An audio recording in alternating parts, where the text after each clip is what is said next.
여러분, 지금 월가에서 소리 없이 터지기 시작한 초대형 펀드 폭탄의 실체와 그 뒤에 숨겨진 위험한 진실에 대해 혹시 진지하게 들어보신 적이 있으신가요? 현재 미국 금융의 심장부에서는 블랙록과 블랙스톤 같은 세계 최대의 자산 운용사들이 투자자들에게 돈을 돌려주지 못하겠다고 선언하는 전대미문의 사태가 벌어지고 있습니다. 블루아울과 같은 거대 기관들까지 가세하여 마치 약속이라도 한 듯 현금이 부족하니 인출을 기다려달라는 당혹스러운 통보를 투자자들에게 연이어 보내고 있습니다.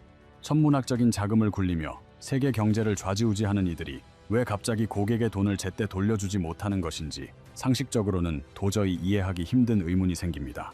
하지만 이 현상을 단순히 먼 나라 미국 월가에서 일어나는 일시적인 소동으로만 치부하고 가볍게 넘겨버린다면 머지않아 우리 모두에게 큰 위기가 닥칠 수 있습니다. 놀랍게도 이 위험한 펀드들은 현재 우리나라 금융시장에도 무려 17조 원어치나 팔려나가 있으며 한국 투자자들의 소중한 자산과 밀접하게 연결되어 있기 때문입니다. 이번 사태는 단순히 특정 펀드의 수익률 하락을 넘어 한국 금융주와 국내 기업들의 자금 조달 환경 전반에 직접적이고 치명적인 타격을 줄 수 있는 재앙입니다. 그래서 오늘은 이 거대한 금융 폭탄이 정확히 무엇인지, 왜 하필 지금 터졌는지, 그리고 우리 계좌에는 어떤 파장을 일으킬지 처음 듣는 분들도 이해하기 쉽게 풀어보겠습니다. 본격적인 분석에 들어가기에 앞서 우리가 반드시 짚고 넘어가야 할 개념이 하나 있는데, 그것은 바로 요즘 뉴스에 자주 등장하는 사모펀드의 정확한 정의와 구조입니다.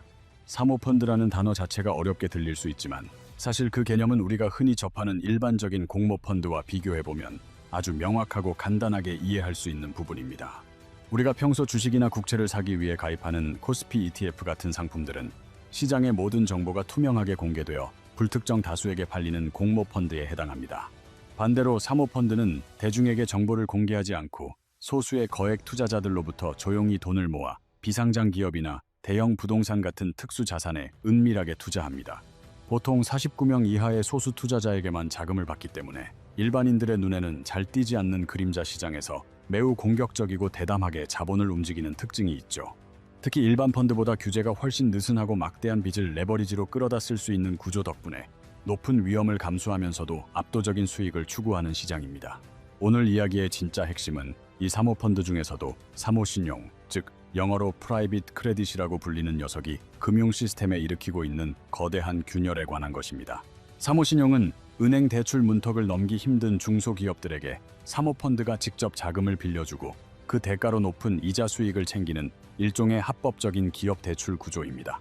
은행보다 높은 금리로 자금을 조달해주기 때문에 요즘 같은 고금리 시대에 연 10% 안팎의 매력적인 수익률을 제공하며 전 세계 투자자들의 자금을 블랙홀처럼 빨아들였습니다. 이 시장은 2020년 8천억 달러 수준이었으나 불과 6년 만인 2026년 현재 3조 달러를 넘어서며 전 세계적으로 4배 가까이 몸집을 불리는 엄청난 성장세를 기록했습니다. 우리 돈으로 4천조 원이 넘는 이 거대한 시장은 이제 단순한 틈새 시장을 넘어 미국 전체 신용시장의 향방을 결정짓는 떼어낼 수 없는 거대한 몸통이 되었습니다. 시장이 팽창하며 참여자도 바뀌어 초기에는 대형 연기금만 참여했으나 이제는 일반인들의 은퇴 계좌인 401k 자금까지 이 위험천만한 사모 대출판에 섞여 들어오게 되었습니다. 자, 그렇다면 이렇게 걷잡을 수 없이 팽창해버린 시장에서 대체 지금 무슨 일이 벌어지고 있는지 그 충격적인 실상을 하나씩 파헤쳐 보겠습니다. 본격적인 위기의 서막은 2026년 2월 블루아울 캐피탈이라는 거대 운용사에서 시작된 환매 중단 신호탄과 함께 전 세계에 알려지게 되었습니다. 여기서 환매라는 개념은 우리가 은행에 예치한 돈을 찾듯이 투자자가 펀드에 넣었던 내 소중한 원금을 다시 돌려달라고 정식으로 요청하는 것입니다. 당시 블루아울이 운용하던 OBDC라는 핵심 펀드에 투자자들의 자금 회수 요청이 그야말로 폭발적으로 몰리면서 감당할 수 없는 수준에 이르렀습니다. 결국 블루아울은 당장 투자자들에게 줄 현금이 부족하니 보유한 자산들을 하나씩 팔아서 나중에 돈을 주겠다는 사실상의 차용증 선언을 해버렸습니다. 쉽게 비유하자면 내가 믿고 맡긴 재테크 클럽 사장이 현금함이 비었으니 클럽의 소파와 샹들리에를 당근마켓에 팔아서 줄 테니 기다리라고 하는 꼴입니다. 이어서 기술 섹터 전문 펀드인 오틱에서도 환매 요청이 전체 자산의 15%까지 치솟았고 블루아울의 주가는 단 6개월 만에 40%나 폭락했습니다. 다음으로 무너진 도미노는 전 세계 최대의 대체 투자 전문 회사이자 힐튼 호텔까지 소유했던 월가의 거물, 바로 블랙스톤이었습니다. 블랙스톤이 굴리는 비크레드 BC레드라는 간판 펀드의 규모는 약 820억 달러, 우리 돈으로 무려 122조 원에 달하는 엄청난 덩어리입니다. 그런데 이 거대한 펀드에서 전체의 7.9%에 달하는 환매 요청이 한꺼번에 쏟아지며 블랙스톤의 자금 관리 시스템에 비상등이 켜지게 된 것입니다. 원래 이 펀드는 분기마다 최대 5%까지만 돈을 빼주기로 약정되어 있었는데 요청이 이를 훨씬 초과하자 블랙스톤은 정말 충격적인 해법을 내놓았습니다. 회사 자금은 물론 임직원 25명 이상의 개인 사비까지 탈탈 털어 약사 500억 원을 긴급 투입해 억지로 펑크난 구멍을 메우기 시작한 것입니다. 환매 한도를 5%에서 7%로 급하게 늘리고 모자란 돈은 직원들 쌈짓돈으로 채웠으니 투자자 입장에서는 안도하기보다 오히려 더 큰 공포를 느끼게 되었죠. 세계 최대 투자 회사가 현금이 없어서 지점장과 직원들이 자기 지갑을 열어 돈을 내주는 모습을 보고 누가 그 회사를 계속 신뢰할 수 있겠습니까? 그리고 드디어 전 세계 자산 운용업계의 끝판왕이자 전 세계 시가총액 상위 기업들의 지분을 모두 거머쥐고 있는 블랙록까지 등판하게 됩니다. 블랙록은 2026년 기준 연간 약 14조 달러, 우리 돈으로 2경 원이 넘는 천문학적인 돈을 굴리는 한국 GDP의 7배 규모를 가진 공룡입니다. 그런 블랙록이 야심차게 인수한 H랜드 펀드에서도 투자자들이 9.3%나 되는 대규모 환매를 요청하며 월가의 심장부까지 위기가 전염되었음을 보여주었습니다. 하지만 블랙록은 냉정하게 약속된 5%만 돌려주고 나머지는 다음 분기로 넘겨버리는 이른바 인출 셔터를 절반쯤 내려버리는 강수를 두었습니다. 천하의 블랙록마저 돈을 내주는 문을 닫아버렸다는 소식이 전해지자마자 블랙록의 주가는 단 하루 만에 7%가 증발하는 참혹한 결과를 맞이했습니다. 환매 제한 셔터가 내려가는 순간 투자자들의 머릿속엔 오직 하나, 무조건 먼저 빠져나가는 놈만 살 수 있다라는 처절한 뱅크런 심리가 작동하기 시작했습니다. 여기까지는 표면적인 현상일 뿐이며 지금부터 들려드릴 이야기가 바로 이 거대한 환매 폭탄이 줄줄이 터지고 있는 진짜 섬뜩하고 본질적인 이유입니다. 이 환매 사태의 근원을 이해하려면 과연 이 거대 펀드들이 대체 누구에게 그 엄청난 돈을 빌려주고 이자를 받아왔는지를 면밀히 살펴봐야 합니다. 그 정답은 바로 우리 생활 깊숙이 들어와 있는 소프트웨어 기업들, 즉 매달 구독료를 내고 사용하는 SaaS, AAS라고 불리는 서비스형 소프트웨어 업체들입니다. 지난 10년 동안 무려 1,900개가 넘는 소프트웨어 회사가 사모펀드의 손으로 넘어갔으며 그 거래 규모만 해도 400억 달러를 훌쩍 넘어서는 수준입니다. 현재 사모신용 펀드들이 이런 소프트웨어 기업들에 빌려준 돈은 자그마치 500억 달러, 우리 돈으로 약 160조 원이라는 천문학적인 액수에 달합니다. 이는 전체 사모펀드 대출 리건 중 한 건이 전부 이 소프트웨어 동네에 몰빵되어 있다는 뜻으로 매우 위험한 자산 쏠림 현상을 보여줍니다. 대체 왜 사모펀드들은 그토록 소프트웨어 기업들을 좋아했을까요? 그것은 바로 매달 꼬박꼬박 들어오는 안정적인 구독료 수익이 주는 강력한 매력 때문이었습니다.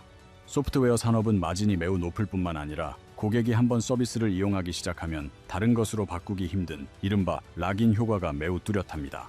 기업 입장에서도 이미 구축된 업무 시스템을 바꾸려면 막대한 재교육 비용과 데이터 이전 리스크가 따르기 때문에 웬만하면 기존 소프트웨어를 계속 사용하게 됩니다.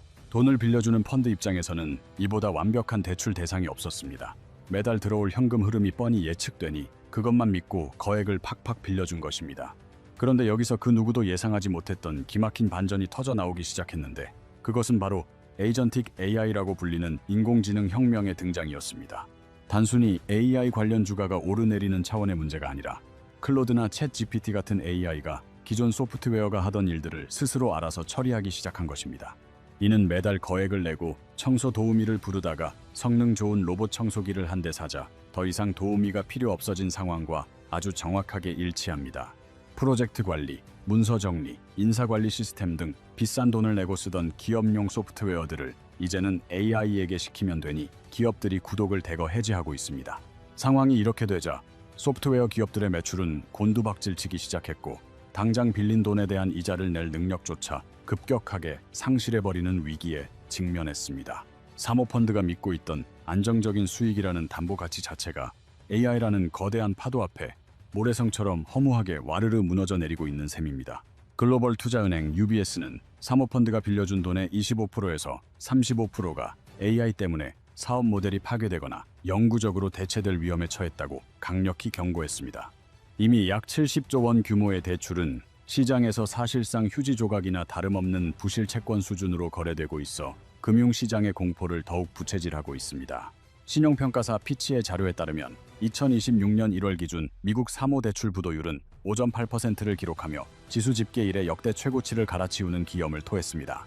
이제 진짜 폭탄에 불이 붙었습니다.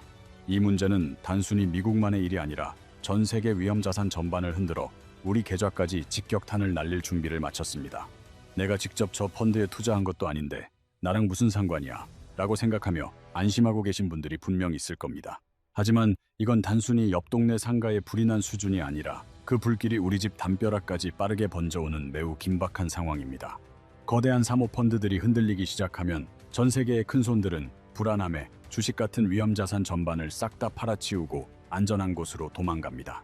그렇게 되면 글로벌 시장에서 한국 주식도 같이 팔려나가고 우리 기업들이 해외에서 돈을 빌릴 때 내야 하는 이자 비용도 확 비싸져 버립니다. 결국 내가 저 펀드에 직접 투자하지 않았더라도 돌고 돌아 내 포트폴리오와 내 계좌에 치명적인 직격탄이 날아오게 되는 구조인 것이죠. 여기서 한 걸음 더 깊게 들어가 보면 기사에 나오는 AI 이슈보다 훨씬 더 심각하고 본질적인 내부 구조 문제가 숨어 있다는 것을 알 수 있습니다. 이 펀드들은 남에게 빌려준 대출 채권을 담보로 은행에서 돈을 또 빌려 다른 곳에 다시 대출해주는 후방 레버리지라는 위험한 마법을 부려왔습니다. 빚을 2번 겹쳐 쓰는 아슬아슬한 구조로 수익을 뻥튀기 해왔지만 최근 천하의 JP모건이 담보 가치를 문제 삼아 돈줄을 조이기 시작하며 모래성이 흔들리고 있습니다. 당장 현금이 마른 펀드들은 대출 자산을 시장에 팔아야 하지만 주식처럼 바로 팔리지 않아 결국 눈물을 머금고 헐값에 자산을 던지게 됩니다. 누군가 급매로 자산을 반값에 던지기 시작하면 도미노 현상처럼 남아있는 다른 자산들의 가치까지 연쇄적으로 폭락하며 시장 전체가 나락으로 갑니다. 현재 웰스파고 80조 원, 뱅크 오브 아메리카 48조 원 등 미국 핵심 은행들이 이 시장에 물려있는 금액만 봐도 소름이 돋을 정도로 거대합니다. 이 사태는 그림자 금융의 구석이 아니라 전 세계 경제의 심장부인 미국 핵심 은행 시스템 한복판에 핏줄처럼 연결된 초대형 시한폭탄이라는 뜻입니다. 여기서 JP모건의 CEO 제이미 다이먼이 언급한 바퀴벌레 이론을 떠올려보면 지금 우리가 느끼는 공포는 실체의 아주 일부분일지도 모릅니다. 부엌에서 바퀴벌레 한 마리가 눈에 띄었다는 건 보이지 않는 싱크대 벽 뒤에 수천 마리가 이미 우글거리고 있다는 섬뜩한 경고와 같기 때문입니다. 지금 블랙록과 블랙스톤 같은 1등 기업들에서 터진 환매 중단 사태는 단지 우리 눈에 띈 첫 번째 바퀴벌레일 가능성이 매우 높습니다. 앞으로의 시나리오는 두 가지인데 베스트는 펀드들이 자산을 차질 없이 잘 매각하여 투자자들에게 원금을 제때 돌려주고 시장이 안정을 찾는 것입니다. 골드만삭스도 아직은 부도율이 역사적 평균 아래라며 이 입장을 지지하고 있지만 과거의 사례들과 비교하기에는 현재의 상황이 너무나도 다릅니다. 2020년 코로나 때는 연준의 무제한 자금 공급으로 버텼지만 지금은 AI가 소프트웨어 기업들의 사업 모델을 영구적으로 박살내고 있기 때문입니다. 올해 만기가 돌아오는 부채 규모는 작년보다 73%나 급증했고 펀드는 은행에 돈을 갚아야 하며 정작 돈을 벌어야 할 기업들은 AI에게 털리는 삼중고에 빠졌습니다. UBS는 최악의 경우 부도율이 15%까지 치솟을 것으로 경고했는데 이는 2008년 금융위기 당시의 수치를 훨씬 상회하는 공포스러운 수준입니다. 이제 드디어 우리 안방인 한국 시장의 이야기를 해볼 시간인데 현재 우리나라 금융기관들이 판매한 해외 사모대출 상품의 잔액은 무려 17조 원에 달하고 있습니다. 금융당국 역시 이 사태를 태평양 건너 남의 일로 보지 않고 있으며 금융감독원은 이미 주요 증권사 임원들을 긴급 소집하여 리스크 관리 체계를 사사건건 점검하기 시작했습니다. 국내 금융업계는 한국에 들어온 상품들이 상대적으로 안전한 고등급 자산 위주라며 선을 긋고 있지만 진짜 무서운 것은 직접적인 손실보다 돈맥 경화의 나비 효과입니다. 미국 사모 신용 시장에 돈줄이 얼어붙으면 전 세계의 달러가 도는 신용 환경 자체가 팍 식어버리고 저수지의 물이 마르듯 하류에 있는 한국 시장도 무사할 수 없습니다. 당장 우리 한국 기업들이 해외에 나가서 달러를 빌려올 때 내야 하는 이자가 순식간에 치솟게 되며 이는 곧 기업의 경영 부담과 국가 경제의 위기로 이어집니다.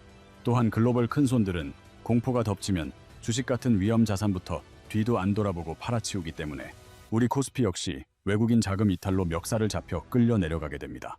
실제로 최근 미국의 사모펀드 사태와 맞물리며 KB금융, 신한지주 같은 우리나라 4대 금융주의 주가가 단기간에 훅 빠진 것이 결코 우연이 아니라는 사실을 기억해야 합니다.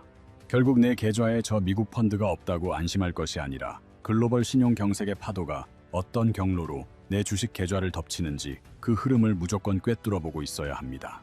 그렇다면 당장 우리 눈앞에 떨어진 이 폭탄을 피하고 살아남기 위해 앞으로 우리가 뚫어져라 쳐다봐야 할 세 가지 결정적인 숫자는 과연 무엇일까요? 첫 번째는 다음 분기 환매 요청 비율인데 블랙록의 9.3%나 모건 스탠리의 10.9% 같은 숫자들이 꺾이지 않고 더 치솟는다면 이는 거대한 댐에 금이 가고 있다는 위험 신호입니다. 두 번째는 자산의 땡처리 가격으로 펀드들이 돈을 내주기 위해 보유 자산을 원래 장부 가격보다 훨씬 후려친 헐값에 팔기 시작한다면 시장의 신뢰는 그 즉시 무너져 내릴 것입니다. 세 번째는 은행들의 돈줄 옥죄기인데 대형 은행들이 단체로 자금 밸브를 잠가버리면 사모신용시장 전체의 피가 한꺼번에 말라버려 회복 불가능한 지옥이 열릴 수 있습니다. 특히 사모신용은 가격이 매일 찍히지 않는 깜깜이 시장이라서 운용사가 장부에 적어둔 100점짜리 가격표가 만기 때 열어보니 텅 빈 사기극으로 드러날 위험이 매우 큽니다. 웰스파고, 뱅크 오브 아메리카, JP모건 같은 전 세계 경제의 심장들이 이미 이 시장에 수십조 원씩 물려 있어 이들의 건전성이 흔들리는 순간 글로벌 금융 위기가 재현될 수 있습니다. 지난 10년 동안 무조건 안전하고 이자를 많이 준다며 탐욕스럽게 개인 투자자의 돈까지 끌어들였던 그림자 금융의 돈잔치가 이제 냉혹한 현실의 심판대 위에 올랐습니다. AI라는 거대한 기술 혁신은 소프트웨어 기업들의 숨통을 조이고 있으며 이는 곧 그들에게 돈을 빌려준 사모펀드들의 수익 기반을 뿌리째 흔드는 결과로 돌아왔습니다. 블랙록과 블랙스톤 같은 거인들이 동시에 현금이 없다고 두 손을 들고 대형 은행들이 담보를 다시 보기 시작했다는 것은 이 견고해 보이던 구조가 심각한 시험대에 올랐음을 뜻합니다. 비록 당장 내일 세상이 망하는 것은 아니지만 이를 단순한 해프닝으로 넘길 단계는 이미 지났기에 우리는 다가올 세 가지 신호를 매의 눈으로 감시하며 대비해야 합니다. 오늘 분석해드린 월가의 사모펀드 사태가 여러분의 자산을 지키는 데 도움이 되었다면 좋아요와 구독을 눌러주시고 궁금한 경제 소식은 언제든 댓글로 남겨주시길 바랍니다. 저는 앞으로도 밤을 새워가며 팩트체크를 통해 우리 구독자분들에게 꼭 필요한 진짜 정보만을 전달해 드릴 것을 약속하며 우리 모두 끝까지 살아남아 부자가 됩시다.